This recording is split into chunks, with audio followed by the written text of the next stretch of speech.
নমস্কার, আপনারা দেখছেন কলকাতা বার্তা টিভি ইউটিউব চ্যানেল। জানাবো আজকের কিছু দেশ বিদেশের গুরুত্বপূর্ণ তাজা খবর। আপনারা যদি এই চ্যানেলে নতুন হয়ে থাকেন তাহলে চ্যানেলটিকে সাবস্ক্রাইব করে রাখুন। প্রথমে দেখে নেব আজকের সংবাদ শিরোনাম।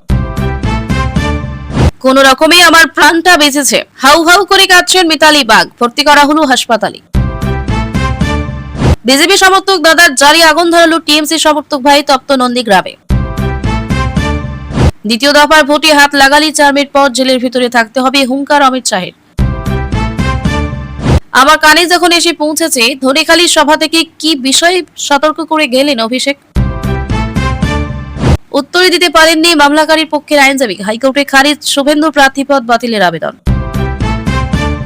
সিন্ধু চুক্তি স্থগিত হওয়ায় গ্রীষ্মের মৌসুমে চরম সংকটে পাকিস্তান, জলের জন্য নতুন ছক কুষ্টিয়ে পড়শি দেশ। ভোটের আগে হাইকোর্টে শুভেন্দুর কাছে হার তৃণমূল। ভোটের মুখে যাদবপুরে বড় জয় বামেদের, সব বিভাগেই জয় জয়কার। লিভিন হয়ে গেল ধর্ষণ, সন্তান কখনো অবৈধ হয় না, ফারাকটা বুঝিয়ে দিল সুপ্রিম কোর্ট। অনুমতি নিয়ে এলাকায় ঢুকতে হবে, পুলিশকে ধমকি গ্রেফতার টিএমসি কাউন্সিলর। ভোটের শেষ প্রচারে মমতা সুকান্ত সেতু থেকে পদযাত্রা তৃণমূল নেত্রী। দ্বিতীয় দফা ভোটে প্রাকালী পুলিশে ধরপাকড়, রাজ্যে গ্রেপ্তার বেড়ে 1543। বাংলায় এসেই ফলতা তৃণমূল প্রার্থী জাহাঙ্গীরকে চমকালেন যোগী রাজ্যের সিংহম। কতক্ষণ বাইক চালাতে পারবেন না, দ্বিতীয় দফার আগে ফের নতুন নির্দেশ হাইকোর্টের। দ্বিতীয় দফার আগে বড় অ্যাকশন পুলিশের, একদিনেই বাংলা গ্রেফতার 1095। আমের লোভ দেখি নাবালিকাকে কোয়ার্টারে নিয়ে গ্রেফতার সিআইএসএফ জওয়ান। পরে যেন কাটতে না হয়, জাহাঙ্গীরের বাড়ির সামনে দাঁড়িয়ে দাবাং অফিসারের হুঁশিয়ারি, তন্ন তন্ন করে খোঁজা হলো প্রার্থীকে। কোথায় ব্রিজ, জলে নামলেন বিজেপির লোকজন, খুঁজলেন ব্রিজের টাকা। 15 মিনিট দাঁড়িয়ে থেকেও পেট্রোল দিল না, অ্যাম্বুলেন্সেই পড়ে মৃত্যু হলো রোগীর। শান্তিপূর্ণভাবে মিটবে দ্বিতীয় দফার নির্বাচন, ভোটে অশান্তি এড়াতে একগুচ্ছ পদক্ষেপ কমিশনের। 1 মে থেকে বদলাবে এলপিজি সিলিন্ডার বুকিং এর নিয়ম, গ্যাস ডেলিভারি সিস্টেমেও পরিবর্তন মিলল। আপডেট। প্রিয় দর্শক, এতক্ষণ শুনলেন সংবাদ শিরোনাম, এবার আসছি এক এক করে বিস্তারিত খবর নিয়ে। অভিষেক বন্দ্যোপাধ্যায়ের সভার ঠিক আগেই সংসদের উপর হামলার অভিযোগ উত্তপ্ত আরামবাগ। আজ সোমবার সকাল থেকে চলছে শেষ বেলার প্রচার। সেই প্রচার চলাকালীনই এই হামলার ঘটনা ঘটেছে বলে অভিযোগ। সংসদ মিতালি বাগের গাড়িতে ভাঙচুর চালানোর অভিযোগে তড়িঘড়ি হাসপাতালে ভর্তি করা হলো সংসদকে। আরামবাগে ঠিক কি হলো? সোমবার সকাল থেকে চলছে শেষ বেলার প্রচার, এদিনই শেষ হয়ে যাচ্ছে দ্বিতীয় দফার প্রচার। আরামবাগে এদিন সভা করার কথা তৃণমূলের সর্বভারতীয় সাধারণ সম্পাদক অভিষেক বন্দ্যোপাধ্যায়ের। সেই সভার আগেই সংসদের উপর হামলার ঘটনা ঘটলো এদিন। ঠিক গোঘাট হাসপাতালের সামনে দিয়ে যাওয়ার সময় হামলা হয় বলে অভিযোগ। সেখান থেকে আরামবাগ মেডিকেল কলেজ হাসপাতালে ভর্তি করা হয় মিতালিকে। অভিযোগ উঠেছে বিজেপির বিরুদ্ধে। ক্যামেরার সামনে হাউ হাউ করে কেঁদে ফেলেন মিতালি, বলেন, আমার গাড়ির অবস্থা দেখুন, ওরা বড় বড় পাথর ছুটছে, আমি কোনো রকমে প্রাণে বেঁচেছি। কি বলছে বিজেপি? বিজেপি বলছে পুরোটাই নাটক। বিজেপির মুখপাত্র দেবজিৎ সরকার বলেন, পরাজয় নিশ্চিত জেনে এই ধরনের সিনেমা মঞ্চস্থ করার চেষ্টা চলছে। চিত্রনাটক খুবই দুর্বল, মানুষ এগুলো মানবে না। গোঘাটে আক্রান্ত বিজেপিও। এদিকে আক্রান্ত হয়েছেন বিজেপি প্রার্থী। গোঘাটে বিজেপি প্রার্থী প্রশান্ত দিগারের গাড়িতে হামলা করে কাঁচ ভেঙে দেওয়া হয়। তৃণমূলের বিরুদ্ধে হামলার অভিযোগ উঠেছে, পাল্টা বিজেপি প্রতিবাদ শুরু করে। দুপক্ষের হাতে লাঠি বাঁশ কাঁচ দেখা যায়। পরিস্থিতি সামলাতে বিশাল পুলিশ বাহিনী নামানো হয়। প্রথম দফার নির্বাচনের রাত থেকেই তপ্ত হয়ে উঠেছিল নন্দীগ্রাম। বিক্ষিপ্ত অশান্তির খবর মিলছিল, এখনো তার আজ রয়েছে। নির্বাচন ভিত্তিক ফের হিংসার অভিযোগ উঠল নন্দীগ্রামের 2 নম্বর ব্লকের বয়াল 2 গ্রাম পঞ্চায়েতের গোপালচাক বাণী বিতান বুথ এলাকায়। অভিযোগ, বিজেপি সমর্থক দাদার মাছ ধরার জালে আগুন লাগিয়ে দিলেন ভাই, যিনি এলাকায় তৃণমূল সমর্থক বলে পরিচিত। শঙ্কর খালুয়া পেশায় একজন মৎস্যজীবী, তিনি বিজেপি সমর্থক। অভিযোগ, নির্বাচনের আগে তার ভাই সুদর্শন খালুয়া বিভিন্নভাবে তাদের হুমকি দিচ্ছিলেন। নির্বাচনের পরেও দেখে নেওয়ার হুমকি দেওয়া হয়েছিল বলে অভিযোগ। গতকাল রাতে পরিবারের সদস্যরা ঘুমিয়ে পড়লে মাছ ধরার সরঞ্জাম রাখার জায়গায় আগুন ধরিয়ে দেওয়া হয় বলে অভিযোগ। প্রতিবেশীরা আগুন দেখতে পেয়ে তা নেভানোর চেষ্টা করেন, কিন্তু যতক্ষণই আগুন নেভে প্রায় 90% জিনিসই পুড়ে যায়। পরিবারের দাবি, এই ঘটনায় 5 লক্ষাধিক টাকার সামগ্রী পুড়ে ছাই হয়ে গিয়েছে। শঙ্করের অভিযোগ, সুদর্শন খালুয়া আগেও একাধিকবার হামলা করেছে। এর আগে ঘর ভাঙচুর এবং পুকুরে বিষ দেওয়ার মতো ঘটনাও ঘটেছে। এবার পেটে লাথি মেরে দিল। অন্যদিকে এই ঘটনাকে ঘিরে রাজনৈতিক তরজা শুরু হয়েছে। বিজেপির তরফে এই ঘটনার জন্য তৃণমূলকে দায়ী করা হয়েছে। যদিও তৃণমূল প্রার্থী পবিত্র করের দাবি, এটি সম্পূর্ণ পারিবারিক বিবাদ, রাজনীতির সঙ্গে এর কোনো সম্পর্ক নেই। তৃণমূলের অভিযোগ, গেরুয়া শিবির ব্যক্তিগত বিবাদকে রাজনৈতিক রং দিয়ে নন্দীগ্রামে মিথ্যা প্রচার করার চেষ্টা করছে। এই ঘটনার পর থেকে অভিযুক্ত সুদর্শন খালওয়া পলাতক। বাড়িতে কাউকে না পাওয়ায় তার কোনো প্রতিক্রিয়া পাওয়া যায়নি। পুলিশের কাছে বিষয়টি নিয়ে তদন্তের আবেদন জানিয়েছে আক্রান্ত পরিবার। বুধবার ভোট তার আগে শেষ লগ্নে নির্বাচনী প্রচার চলে নরেন্দ্র মোদী এবং অমিত শাহ। এদিন একাধিক জায়গায় সভা ছিল কেন্দ্রীয় স্বরাষ্ট্রমন্ত্রীর। বেহালা সভা থেকে এদিন ফের দাওয়াই হুঁশিয়ারি দিলেন অমিত শাহ। ভোটে অশান্তি করলে ফের উল্টো ঝুলিয়ে সিধে করার দাওয়াই অমিত শাহের। দ্বিতীয় দফার ভোটে হাত লাগালে 4 মের পর জেলের ভিতরে থাকতে হবে। 5 তারিখের পর কাউকে হেনস্থা করলে উল্টো ঝুলিয়ে সোজা করা হবে। বেহালার রোড শো থেকে হুঙ্কার অমিত শাহ। এর আগে গুন্ডাগিরি নিয়ে সুর চড়িয়েছিলেন অমিত শাহ। তিনি বলেন, মমতা দিদি কি চান গুন্ডাদের গড়ায় লাগাবো আর আরজিকর সন্দেশ ল কলেজ দুর্গাপুর পছন্দ হলে ঘরে আলু পোস্ত খাওয়ান, আমরা জেলে পড়বো। মমতা নির্লজ্জ হয়ে বলছে 7টার পর মহিলারা রাস্তায় বেরোবেন না। লজ্জা করুন, মহিলা হয়ে মহিলাদের বেরোতে নিষেধ করছেন। শাহের কথায় সরকার হলেই 2 সালে জংলি নদীতে পুল, বালু মাফিয়া সিন্ডিকেট বন্ধ হবে। 5 তারিখ সরকার বানিয়ে দিন, সিন্ডিকেট সমাপ্ত। দিদির গুন্ডারা ভোটে ভয় দেখাতো, এবার কেউ গুন্ডা আসবে না, কান খুলে শুনে নাও। 29 তারিখ সমস্যা করলে 5 তারিখ উল্টো করে সোজা করা হবে। আগেও সমাধান বাণী। এদিকে দ্বিতীয় দফার ভোট প্রচারে রাজ্যে এসে তৃণমূলকে নিশানা করলেন প্রধানমন্ত্রী। যারা জনতার মন পড়তে পারেনি তারা বেশি ভোটদানের খবরে হয়রান হয়ে গেছে। অন্যদিকে 73টি সভা থেকে অমিত শাহের দাবি, প্রথম দফাতেই 110টি আসনে বিজেপি জিতছে। প্রথম দফাতেই তৃণমূল সেঞ্চুরি পেরিয়ে গেছে, আগামী নির্বাচনে আরো একটা সেঞ্চুরি হবে। পাল্টা দাবি মমতা বন্দ্যোপাধ্যায়ের, কত ধানে কত চাল বিজেপিকে বুঝিয়ে দেবে বাংলার মানুষ। হুঁশিয়ারি অভিষেক বন্দ্যোপাধ্যায়। দেখুন, আমার কানে যখন এসে পৌঁছেছে আপনারা নিশ্চিন্তে থাকবেন, এর ব্যবস্থা আমরা করব।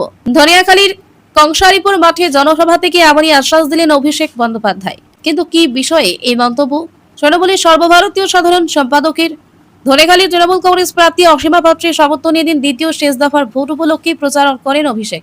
সভা মঞ্চ থেকে তিনি বলেন, এখানে আমার কাছে কিছু বিস্তারিত অভিযোগ। এক ডাকে অভিষেকে কয়েকজন ফোন করে জানিয়েছেন, এক হচ্ছে গুরাপে কয়েকটা কারখানা আছে, সেখান থেকে দূষিত জল ঘিয়া নদীতে পড়ছে, যার কারণে গুরাপ কংসাইপুর থেকে শুরু করে অন্তত 7টা গ্রামের মানুষ বিপদে রয়েছেন। অনেক বছর ধরে মানুষ বহুবার অভিযোগ জানিয়েছেন, এটা অসীমা দিও আমাকে বলছেন। সরকারের তরফ থেকে পরিদর্শন করা হয়েছে, কিন্তু এখনো পর্যন্ত সেরকম সুরাহা হয়নি। চাষি ভাইরা ক্ষতিগ্রস্ত হচ্ছেন। আজকের এই সভা থেকে যারা সেখানে কারখানা চালাচ্ছেন, আমি কারখানার মালিকদের অনুরোধ করব, এটা দায়িত্ব নিয়ে আপনারা দেখবেন। আর যদি আগামী 1 মাসের মধ্যে সুরাহা না হয়, তাহলে রাজ্য সরকার চতুর্থবার তৈরি হওয়ার পর কারখানার মালিকদের বিরুদ্ধে রাজ্য প্রশাসন কিন্তু ব্যবস্থা নেবে। মানুষের অসুবিধা হয়, এমন কাজ যদি কেউ করেন আর ভাবেন পার পেয়ে যাবেও, দেখুন আমার কানে যখন এসে পৌঁছেছি আপনারা নিশ্চিন্তে থাকবেন, এর ব্যবস্থা আমরা করব। এদিন সভা থেকে নিত্য প্রয়োজনীয় বিভিন্ন জিনিসের মূল্য বৃদ্ধি নিয়ে মোদী সরকারকে নিশানাও করেন অভিষেক। তিনি বলেন, একদিকে নরেন্দ্র মোদী আপনাকে সর্বশান্ত করে আপনাকে লুটেপুটে নিয়েছেন, করের পর কর লাগিয়েছেন। 400 টাকা রান্নার গ্যাসের সিলিন্ডার আজকে আপনাদের কিনতে হচ্ছে বাজার থেকে 1100 টাকায়, ব্লকে বিক্রি হচ্ছে 2000-2500। দৈনন্দিন জীবনে নিত্য প্রয়োজনীয় জিনিস ঊর্ধ্বমুখী, মূল্য বৃদ্ধি, চা পাতা, শাকসবজি, দুধ, রান্নার গ্যাস, তেল, পেঁয়াজ, ঢেঁড়স, জিরে, কেরোসিন তেল, ডিজেল, পেট্রোল। আপনি দেখুন, 400 টাকার রান্নার গ্যাস 1000, 38 টাকার ডিজেল 90, 50 টাকার পেট্রোল 100, রেলের 5 টাকার প্ল্যাটফর্ম টিকিট 30, কেরোসিন তেল ছিল 14 টাকা লিটার, আজকে 40 টাকা লিটার। আপনারা রান্নায় জিরে ব্যবহার করেন, জিরে ছিল 130 টাকা কেজি, আজকে 350 টাকা কেজি। নির্বাচনের ঠিক আগে শুভেন্দু অধিকারী প্রার্থীপদ ঘিরে বিতর্ক তৈরি হয়। তার কিছু বক্তব্যকে উস্কানিমূলক বলে দাবি করে কলকাতা হাইকোর্টে একটি জনস্বার্থ মামলা দায়ের করা হয়। সেই আবেদনে সরাসরি তার প্রার্থীপদ বাতিলের দাবি তোলা হয়, কিন্তু সেই মামলায় কোনো আইনি ভিত্তি খুঁজে না পেয়ে কলকাতা হাইকোর্ট সরাসরি মামলাটি খারিজ করে দেয়। কলকাতায় এই মামলাটি দায়ের করা হয়েছিল শুভেন্দু অধিকারী প্রার্থীপদ বাতিলের দাবিতে। মামলাকারীর অভিযোগ, তার কিছু বক্তব্য উস্কানিমূলক এবং সেই কারণে তার প্রার্থীপদ খারিজ হওয়া উচিত। এই মামলার শুনানিতে প্রধান বিচারপতি সুজয় পাল ও বিচারপতি পার্থসারথী সেনের ডিভিশন বেঞ্চ গুরুত্বপূর্ণ প্রশ্ন তোলে। আদালত জানতে চায়, সংবিধানে কোন ধারার ভিত্তিতে এই আবেদন করা হয়েছে, অর্থাৎ প্রার্থীপদ বাতিলের দাবির পক্ষে সুনির্দিষ্ট আইনি ভিত্তি কি সেটাই স্পষ্ট করতে বলা হয়। কিন্তু মামলাকারীর পক্ষের আইনজীবী সেই প্রশ্নের সন্তোষজনক উত্তর দিতে পারেননি। কোনো নির্দিষ্ট সাংবিধানিক ধারা উল্লেখ করতে না পারায় আদালত স্পষ্ট জানিয়ে দেয়, এই ধরনের আবেদন গ্রহণযোগ্য নয়। আদালতের এই রায়ের ফলে পুরো মামলাটি খারিজ করে দেয় কলকাতা হাইকোর্টের প্রধান বিচারপতি বেঞ্চ। আদালতের এই সিদ্ধান্তে আপাতত স্বস্তিতে শুভেন্দু অধিকারী। সিন্ধু জল চুক্তি নিয়ে ফের ভারত পাকিস্তান সংঘাত তুঙ্গে। সবে বাংলার বৈশাখ মাস শুরু হয়েছে, আর এই বৈশাখে অর্থাৎ এপ্রিলে প্রথমেই গরমে রীতিমতো প্রাণ ওষ্ঠাগত গোটা দেশের। উত্তর ভারতের বিস্তীর্ণ অঞ্চলে নদী নালা শুকিয়ে যেতে শুরু করেছে। জলের তীব্র সংকট সাধারণ মানুষের দৈনন্দিন জীবন বিপর্যস্ত। এই জল সংকট শুধু ভারতের মধ্যে সীমাবদ্ধ নেই, প্রতিবেশী দেশগুলোতেও একই ছবি দেখা যাচ্ছে। বিশেষ করে পাকিস্তান পরিস্থিতি আরো উদ্বেগজনক হয়ে উঠেছে। এই সংকটের অন্যতম কারণ হিসেবে উঠে এসেছে সিন্ধু নদীর জলপ্রবাহ নিয়ে সাম্প্রতিক টানাপোড়েন। প্রায় এক বছর আগে পাহেলগামে পর্যটকদের উপর জঙ্গি হামলার পর ভারত পাকিস্তান কূটনৈতিক সম্পর্কের অবনতি ঘটে। তারপরেই নয়াদিল্লির সিন্ধুর জল সরবরাহ কার্যত বন্ধ করে দেয় বলে অভিযোগ ইসলামাবাদের। এতে পাকিস্তানি জল সংকট আরো তীব্র হয়েছে বলে মনে করা হচ্ছে। 1960 সালে স্বাক্ষরিত সিন্ধু জল চুক্তি আপাতত স্থগিত রাখার সিদ্ধান্ত নিয়েছে ভারত। এই পদক্ষেপে আন্তর্জাতিক চুক্তি লঙ্ঘন বলে দাবি করেছে পাকিস্তান। পাক প্রেসিডেন্ট আসিফ আলী জারদারি পরিস্থিতি পর্যালোচনার জন্য বৈঠক রেখেছেন, তবে সেখানে সন্ত্রাসবাদী মদতের অভিযোগ নিয়ে কোনো স্পষ্ট অবস্থান নেওয়া হয়নি বলে দাবি ভারতের। আন্তর্জাতিক মঞ্চে এই ইস্যুতে সরব হয়েছে ভারত।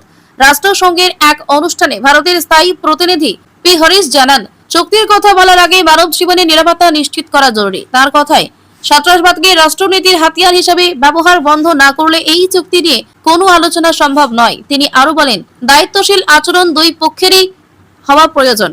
বিশেষজ্ঞদের মতে পাকিস্তানের কৃষি ও বিদ্যুৎ উৎপাদন অনেকটাই সিন্ধুর জলের উপর নির্ভরশীল। ফলে এই জলপ্রবাহে বাধা পড়ায় তাদের অর্থনৈতিক চাপের মুখে পড়তে পারে। যদিও পাকিস্তান আন্তর্জাতিক মহলে নিজেদের ক্ষতিগ্রস্ত দেশ হিসেবে তুলে ধরে সহানুভূতি আদায়ের চেষ্টা চালাচ্ছে, তবে পরিস্থিতি সামাল দেওয়া তাদের জন্য ক্রমশ কঠিন হয়ে উঠছে বলে মনে করা হচ্ছে। বিধানসভা নির্বাচনের মাঝে রাজনৈতিক উত্তেজনার চরমে। এর মধ্যে বিরোধী দলনেতা ও বিজেপি নেতা শুভেন্দু অধিকারী প্রার্থীপদ খারিজের দাবিতে দায়ের করা জনস্বার্থ মামলা খারিজ করে দিল কলকাতা হাইকোর্ট। প্রধান বিচারপতি সুজয় পাল ও বিচারপতি পার্থসারথী সেনের ডিভিশন বেঞ্চ স্পষ্ট জানিয়ে দিয়েছে যে মামলাটি গ্রহণযোগ্য নয়। মামলাকারী শুভেন্দু অধিকারী বিরুদ্ধে অভিযোগ তুলেছিলেন যে গত 3 এপ্রিল ভবানীপুর ও পরে মেদিনীপুরে এক জনসভায় তিনি উস্কানিমূলক ও আপত্তিকর মন্তব্য করেছেন। বিশেষ করে ধর্ম নিরপেক্ষতার পতন চাই জাতীয় স্লোগান তুলে সংবিধানের মৌলিক কাঠামোর বিরোধিতা করেছেন বলে দাবি করা হয়।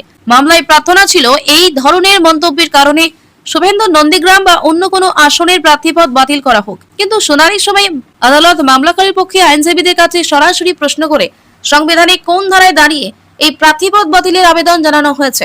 আইনজীবীরা কোনো নির্দিষ্ট ধারা উল্লেখ করতে না পারায় বেঞ্চ সন্তুষ্টই হয়নি। প্রধান বিচারপতি সুজয় পাল পর্যবেক্ষণে বলেন, সংবিধানে কোনো সুনির্দিষ্ট ধারা ছাড়া এমন একটি গুরুতর আবেদন গ্রহণ করা যায় না। নির্বাচনী প্রক্রিয়ায় হস্তক্ষেপ করার জন্য আদালতের দরজায় এসে আসা যায় না। শেষ পর্যন্ত মামলাটি খারিজ করে দেওয়া হয়। এই রায়ের পর শুভেন্দু অধিকারী শিবিরে স্বস্তির হাওয়া বইছে।